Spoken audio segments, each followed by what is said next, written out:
সবাইকে নমস্কার। একটু আপনারা দেখে নিন।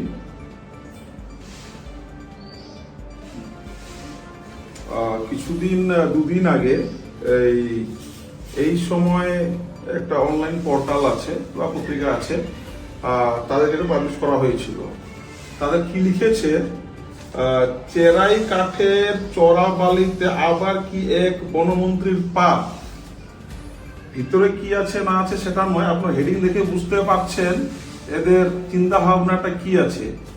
আমাদের সরকার মাত্র 100 দিনই পূর্ণ করেছে।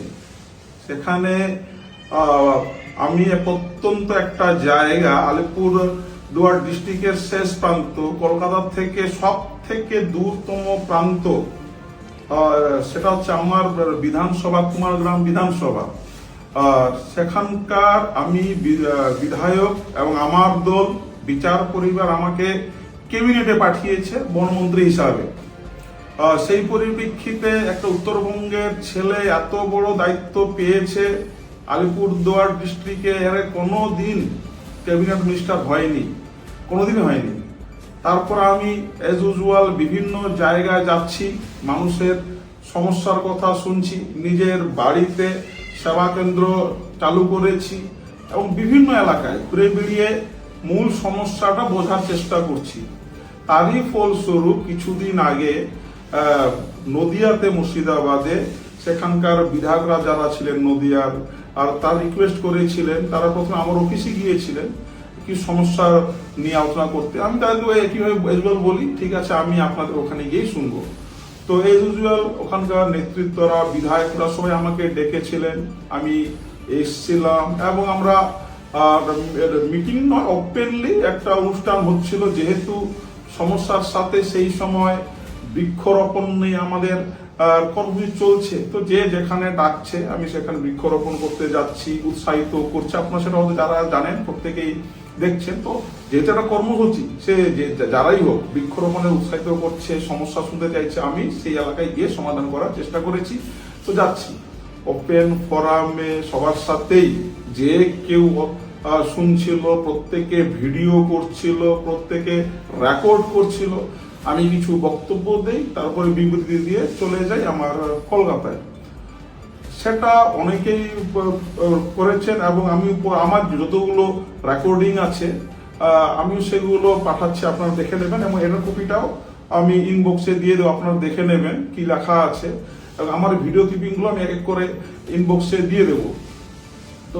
তো ইস্যু হচ্ছে সেটাই, যেখানে আমি সরাসরি একটা কথা বলছি, সেখানেও বলেছি এবং মিডিয়ার সামনেও বাইকটা আমি দিয়েছি যে আমরা এমন কিছু করব না যাতে জনগণের ক্ষতি হয়, আমরা এমন কিছু করব না যাতে সরকারের ক্ষতি হয়, আমরা এমন কিছু করব না আর যাতে সরকারের ভাবমূর্তি নষ্ট হয়।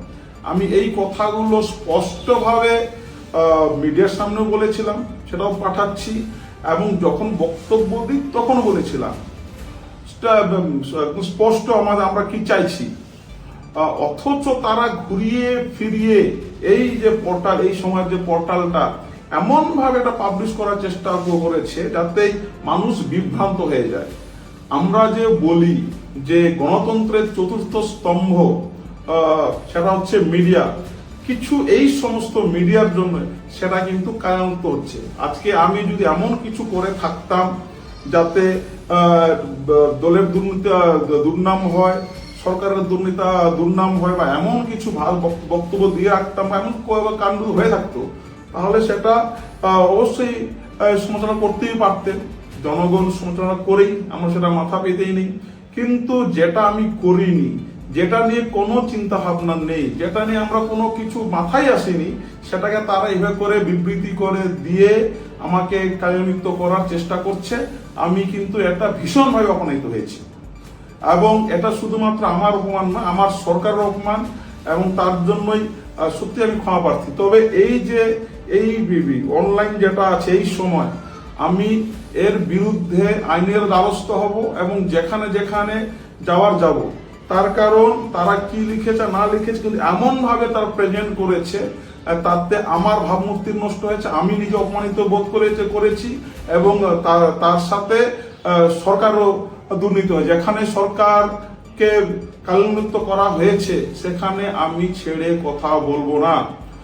সত্যি আমার খারাপ লাগে, মাত্র কয়েকদিনের মাথায় যখন সব দিকে একটা উত্তরবঙ্গের ছেলে সব দিকে চষে বেড়াচ্ছে, দুদিন পর ঝাড়গ্রাম যাব, তারপর পুরুলিয়া যাব, কোচবিহারে প্রায় 40-45টার মতো করাত মিল আমরা বন্ধ করেছি। যারা আমাকে অভিযোগ করেছে কম বেশি সব জায়গাটা আমরা বন্ধ করার চেষ্টা করেছি।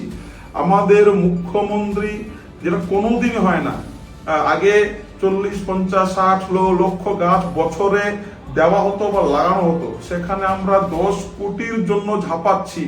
পরবর্তীতে মুখ্যমন্ত্রী 20 কোটি গাছ লাগানোর টার্গেট দিয়ে দিয়েছেন। যখন আমরা সব দিক দিয়ে ঝাঁপানোর চেষ্টা করছি, বড় বড় প্রজেক্ট নেওয়ার চেষ্টা করছি, এই সমস্ত যারা পোর্টালগুলো, তারা সরকার ইচ্ছাকৃতভাবে এবং নিজেদের টিআরপি বাড়ানোর জন্য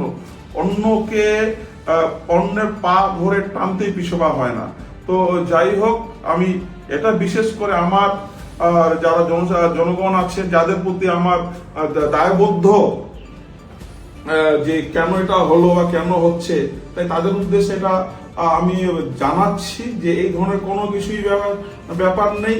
আমরা এর বিরুদ্ধে আমি আইনগতভাবে ব্যবস্থা নেব। সবাইকে ধন্যবাদ, সবাইকে নমস্কার।